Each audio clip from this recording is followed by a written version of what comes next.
Hello, bienvenue sur la Minute Agile. Aujourd'hui, nous allons voir un nouveau format de vidéo qui devrait vous plaire. En effet, chaque épisode de rétrospective vous proposera une nouvelle rétrospective que vous pourrez utiliser sans problème au sein de vos équipes. Et donc aujourd'hui, nous allons parler de la rétrospective Mario Bros. Let's go!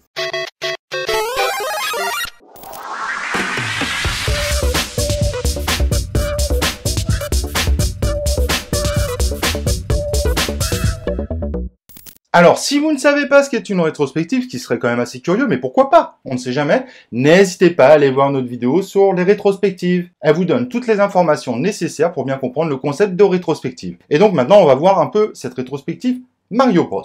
Alors, pour cette rétrospective, de quoi on a besoin? On a besoin d'un dé, on a besoin d'un tableau blanc ou d'un paperboard, on a besoin de feutres, on a besoin des cartes Mario imprimées, et on a besoin du plateau de jeu Mario Bros. Alors, pour le plateau et les cartes, n'hésitez pas à aller voir dans la description de notre vidéo. On vous donne le lien pour télécharger ces éléments, bien évidemment, 100% gratuitement. Donc, pas de panique, vous n'aurez pas à les reproduire. Étape numéro 1, donc on a ce plateau-là qui est affiché soit sur le mur, soit sur une table. Les deux marchent très bien. Et on va demander à un premier participant d'utiliser le dé et de le lancer. Et selon le chiffre qu'il a, il devra effectuer l'une des actions qui est écrite sur ce plateau. Exemple, le champignon, ce qui nous a fait grandir.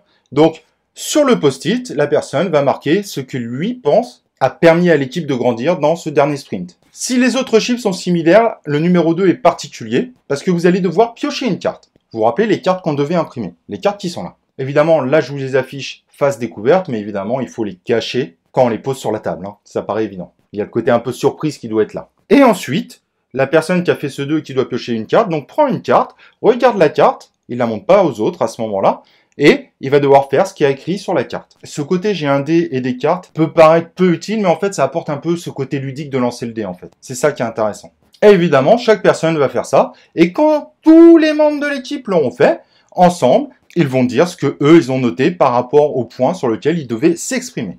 Ensuite, on proposera à l'équipe de faire un deuxième tour, donc toujours avec cette notion d'aléatoire.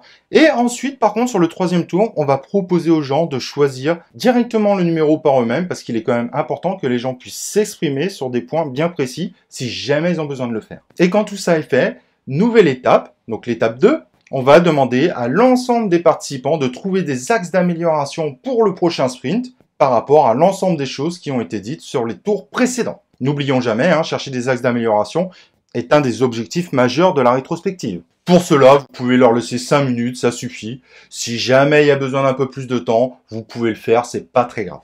Et évidemment, quand tout le monde a écrit les axes d'amélioration sur ces post-it, le but c'est évidemment de les échanger ensemble. Et n'hésitez pas à faire un dot voting pour élire les 3 axes d'amélioration majeurs qu'on essaiera de mettre en place dès le prochain sprint. N'oubliez pas, on ne peut pas faire tous les axes d'amélioration qui pouvaient être proposés, donc on va voter pour les 3 principaux. Autre recommandation super importante, pour chaque axe d'amélioration, les 3 principaux, je vous recommande fortement de demander à un des membres de l'équipe de se responsabiliser dessus et de donner une date sur sa mise en application. Cela permet de donner un peu plus d'engagement et souvent quand on ressort d'une rétrospective mais qu'il n'y a pas vraiment de personnes responsables et qu'il n'y a pas vraiment de date, on s'aperçoit souvent malheureusement que les axes d'amélioration ne sont pas forcément mis en place. Voilà, j'espère que cette rétrospective vous plaira. N'hésitez pas à l'animer, elle est vraiment fun, elle est ludique. Mais cependant, si vous avez des questions autour de cette rétrospective, n'hésitez pas à utiliser la zone commentaire, ça me fera un plaisir d'y répondre. Et à présent que cet épisode de rétrospective est terminé, moi ce que je vous propose bien évidemment, c'est qu'on se retrouve dans un prochain épisode de la Minute Agile.